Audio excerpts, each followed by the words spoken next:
him. So I'm dying to know what you've got to say. Let's kick off with Beryl in Liverpool. Hello, Beryl. Yes, hello, Vanessa. Hi. Nice to speak to you. Lovely to speak to you too. Do you think Nigel Farage is helping or hindering reform?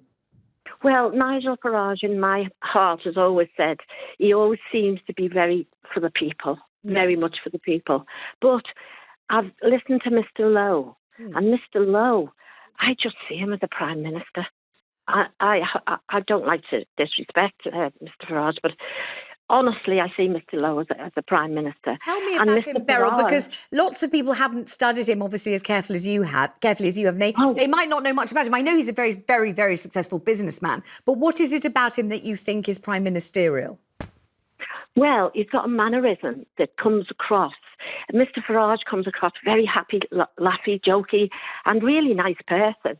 But Mr. Lowe, it's got this sort of strong charisma about him. And he does speak, yes, very well as a businessman.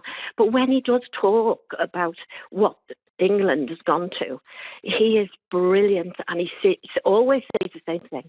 And Beryl, I know what you're saying, but you know, Rupert and I follow him on Twitter, and he says very relatable things. But, you know, he is a very, very rich man. He worked in the city. He's a hunting, shooting and fishing guy. I don't think he's as relatable to all classes of people as Farage is. Do you? Well, actually, I think he is. It's just my personal opinion, because I've watched him a few times, and he doesn't, as you say, need anything in life, but he cares about British people, and so does Mr. Farage. Very interesting that you should say that. As a leader.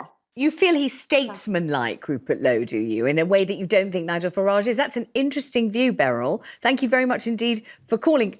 Click here for a Reform supporter gets cold feet over Farage.